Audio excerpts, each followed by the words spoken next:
Hello everyone. आज मैं बताऊंगी BA semester 2 political science generic के क्वेश्चन के बारे में। तो क्वेश्चन में पूछा है, न्यायिक सक्रियतावाद से आप क्या समझते हैं। न्यायिक सक्रियतावाद में सर्वोच्च न्यायालय की भूमिका का वर्णन कीजिए। किसी भी लोकतंत्र या कानून के शासन का मूल आधार स्वतंत्र, निष्पक्ष एवं प्रभावी न्याय व्यवस्था होती है। ऐसी न्याय व्यवस्था अल्पव्ययी, सरल, बोधगम्य तथा शीघ्रगामी भी होनी चाहिए। विलंबकारी न्याय व्यवस्था अन्यायकारी तथा अव्यवस्था उत्पन्न करने वाली होती है। दुर्भाग्य से भारत को ऐसी ही दोषपूर्ण न्याय प्रणाली विरासत में मिली है। बहुत चाहने पर भी स्वतंत्र भारत के संविधान निर्माता इस व्यवस्था से छुटकारा नहीं पा सके। उन्होंने वर्तमान सर्वोच्च न्यायालय तथा उच्च न्यायालय के रूप में स्वतंत्र, निष्पक्ष और सक्षम न्याय व्यवस्था की स्थापना तो कर ली, किंतु उसका औपनिवेशिक अथवा सामंतशाही स्वरूप बना रहा। यह गरीब देश के अनपढ़ निवासियों की आवश्यकता के अनुसार सुबोध, सस्ती तथा तत्काल न्यायप्रद न बन सकी। विदेशी शासकों का निजी हित तो उसी की स्थापना में था कि न्याय महंगा, विलंबकारी, दुर्लभ तथा उच्च वर्गीय हितों को साधने वाला हो। उनकी साम्राज्यवादी अहंग भावना को तुष्ट करने के लिए तो यह ठीक था कि वादी प्रतिवादी अंग्रेजी भाषी वकीलों के माध्यम से मोटी रकमें खर्च करके माई लॉर्ड कहते हुए अदालतों में पहुंचे और नीचे से ऊपर तक अदालतों में लड़ लड़कर अपनी जिंदगी खपा दे। एक या दो क्षेत्रों को छोड़कर भारत के आजाद हो जाने के पश्चात भी उसी व्यवस्था को जारी रहने दिया गया तथा न्यायपालिका का स्वरूप पहले की तरह निषेधात्मक, अलगावपूर्ण, गरीबों के लिए शोषणकारी तथा परदेशी बना रहा। इस वादी प्रतिवादी व्यवस्था में न्यायाधीश ऊंचे भाड़े पर नियुक्त वकीलों के द्वारा जुटाए गए साक्ष्यों के सहारे चलते हैं, चाहे उसका परिणाम कितना ही घातक क्यों न निकलता हो। किंतु प्रसन्नता की बात है कि पिछले दशक में सर्वोच्च न्यायालय ने समय की मांग को पहचाना तथा भारतीय जनता की आवश्यकता का समझा है। उसने यह मान लिया है कि न्याय या जस्टिस का स्वरूप केवल कानून न होकर सामाजिक एवं आर्थिक भी है। उसने यह स्वीकार कर लिया है कि न्याय व्यवस्था को आम जनता की जीवन दशा को सुधारने तथा उसे मूलभूत मानवीय अधिकार दिलाने के लिए सक्रिय भागीदार बन जाना चाहिए। इस सक्रिय या क्रिया प्रधान दृष्टिकोण को अपनाने के कारण भारतीय न्याय व्यवस्था का स्वरूप बदलता जा रहा है और वह निषेधात्मक के स्थान पर विधेयात्मक अथवा रचनात्मक बन गई। अब उसकी यह मान्यता है कि कानून अतीत से चिपकी हुई रूढ़िवादी अस्थायी व्यवस्था मात्र नहीं है तथा गरीबों को इस न्याय व्यवस्था में भिखारी के बजाय सम्मानजनक भागीदार बनाया जाना चाहिए। इसलिए सर्वोच्च न्यायालय ने अनेक क्षेत्रों में अभूतपूर्व कार्य किया है। सर्वप्रथम उसने जनहितकारी विवादों को मान्यता दी है। इसके अनुसार कोई भी व्यक्ति किसी ऐसे समूह या वर्ग की ओर से मुकदमा लड़ सकता है जिसको उसके कानूनी या संवैधानिक अधिकारों से वंचित कर दिया गया हो। सर्वोच्च न्यायालय ने यह स्पष्ट कर दिया है कि गरीब, अपंग अथवा सामाजिक एवं आर्थिक दृष्टि से दलित लोगों के मामले में आम जनता का कोई आदमी न्यायालय के समक्ष वाद ला सकता है।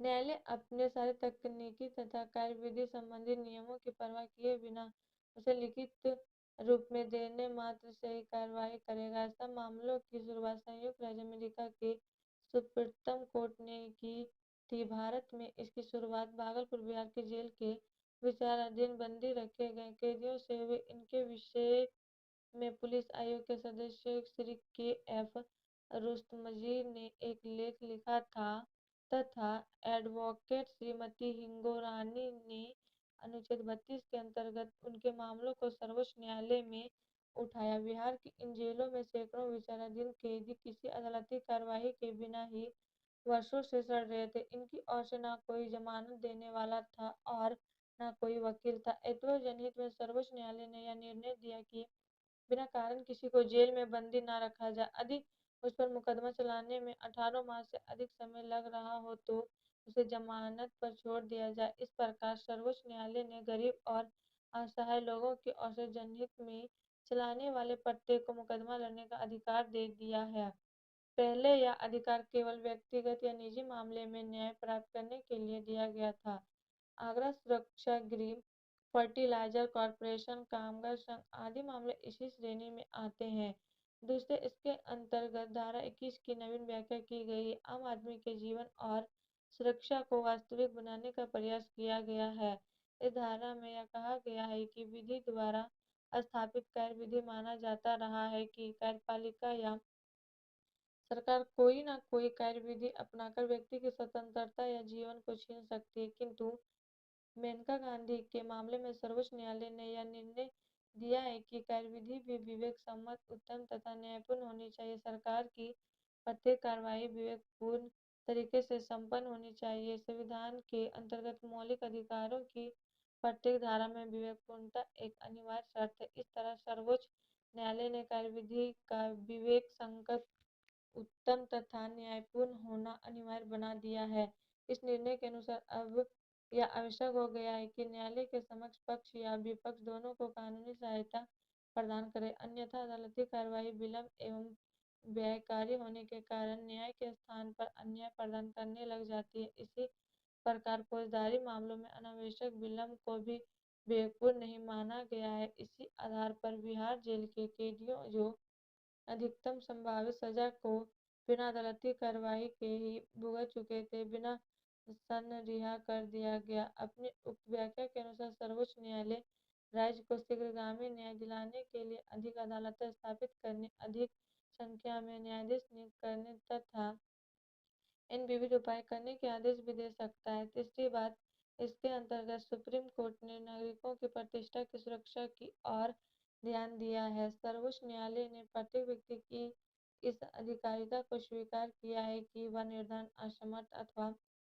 सामाजिक आर्थिक दृष्टि से पिछड़े व्यक्ति समूह या वर्ग के लिए न्यायालय के समक्ष वाद प्रस्तुत कर सकता है। यह वाद राज्य सरकार, सरकारी अधिकारी या प्राधिकरण के विरुद्ध लाया जा सकता है। बॉम्बे के पटरीवासियों या सुनील बत्रा के मामलों में सर्वोच्च न्यायालय ने कहा है कि अनुच्छेद 21 में जीवन का अर्थ केवल भौतिक अस्तित्व की सुरक्षा मात्र न होकर उन सभी नैसर्गिक शक्तियों से जिनके द्वारा जीवन का उपभोग किया जाता है तथा मनुष्य की आत्मा बाह्य में संचरण करती है, उसमें मानव प्रतिष्ठा के साथ जीवन यापन के अधिकार को युक्त मौलिक अधिकार के अंतर्गत शामिल किया गया। इसका अर्थ यह हुआ कि निर्दयता, क्रूरता, मनुष्य को अमानवीय या पाशविक यातना का सजा देना आदि अब संभव नहीं है। यद्यपि भारतीय संविधान में इसका उल्लेख नहीं है, किंतु मानव अधिकारों की सार्वभौम घोषणा के संदर्भ में तथा नागरिक एवं राजनीतिक अधिकारों के अंतर्राष्ट्रीय समझौते के अधीन घोषित अधिकारों की मानव प्रतिष्ठा के अंतर्गत शामिल कर लिया गया है। आगरा होम, दिल्ली नारी निकेतन तथा एयरपोर्ट प्राधिकरण के मामलों में इसी दृष्टि बिंदु को अपनाते हुए सर्वोच्च न्यायालय ने कहा है कि अनुच्छेद 14 का सम्मान कानूनी संरक्षण स्वेच्छाचारिता के विरुद्ध गारंटी देता है। उत्तर प्रदेश के चमारों के विषय में सर्वोच्च न्यायालय ने इसमें उनकी सामाजिक आर्थिक दशाओं को जांचने के लिए एक आयोग गठित किया तथा राज्य सरकार को उस आयोग के व्यय भार को जुटाने का आदेश दिया। वह इस निष्कर्ष पर पहुंचा कि चमारों का धंधा ठेके पर उठा दिए जाने से उन्हें न्यूनतम मजदूरी भी नहीं मिलेगी। यही नहीं, सुप्रीम कोर्ट ने घोषणा कर दी है कि यदि न्यूनतम वेतन से कम मजदूरी दी जाती है तो उसे अनुच्छेद 25 के अंतर्गत बेगार मानेंगे तथा उसी के अनुसार निर्णय देंगे। अकेला यही निर्णय हजारों लाखों श्रमिकों को लाभ पहुंचाने वाला सिद्ध हुआ। न्याय का अर्थ केवल कानूनी न्याय न होकर संविधान की प्रस्तावना में वर्णित सामाजिक, आर्थिक एवं राजनीतिक न्याय है। इस तरह सामान्य नागरिकों को व्यापक न्याय दिलाने के विषय में न्यायपालिका राज्य की सहभागी बन रही है। चौथी बात, सुप्रीम कोर्ट ने पूर्णतः स्पष्ट कर दिया है कि कार्यपालिका के स्वविवेक पर नियंत्रण किया जाना चाहिए। उसके लिए विवेक तथा स्वेच्छाचारिता को आधार समझना चाहिए। राज्य अथवा कार्यपालिका का अर्थ प्रत्येक प्रकार की सार्वजनिक सत्ता है। कस्तूरी माल रेड्डी के विवाद में सर्वोच्च न्यायालय का यह दृष्टिकोण रहा है कि राज्य की स्वविवेक का आधार संविधान के चतुर्थ अध्याय में वर्णित राजनीति के निदेशक सिद्धांत होना चाहिए, जिसमें सार्वजनिक हित के मानदंड को प्रस्तुत कर दिया गया है।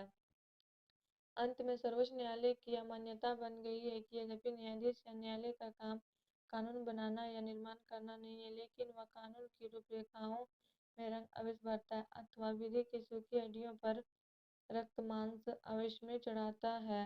اس طرح وہ قانون کے نرمان میں بھی بھاگ لے رہا ہے۔ نیادیش ایک ایسا سرجناتمک کلاکار ہے جس میں نیائے مورتی پی این بھگوتی کے انوسار ارسطو اور پلیٹو دونوں کے گن پائے جاتے ہیں۔ ایک اور وہ ودھی کے شاسن کا سنستھاپک ہے تو دوسری اور پرتیک ویکتی کو اس کی آوشکتا کے انوسار نیائے پردان کرنے والا دارشنک راجا ویودھانتا۔ حال ہی میں سرووچ نیایالے نے ہریانہ سرکار کی اس بات کے لیے نندا کی ہے کہ اس نے ایک مہیلا کو جس کا پتی ایک سرکاری گاڑی سے کچل کر مار گیا تھا ملنے والے معاوضے میں کمی کرنے کے لیے نیالے کی شرن لی۔ سرووچ نیایالے نے ہریانہ سرکار کی وشیش یاچکا کو رد کرتے ہوئے اسے شرمناک بتایا۔ سرکاری وکیل نے ترک دیا تھا کہ مرتک وردھ ہونے کے کارن کمانے لائق نہیں تھا، اتھا ودھوا معاوضے کی حقدار نہیں ہے۔ اور آپ لوگ کو ویڈیو اچھی لگی تو please like and subscribe my YouTube channel and share ضرور کریں۔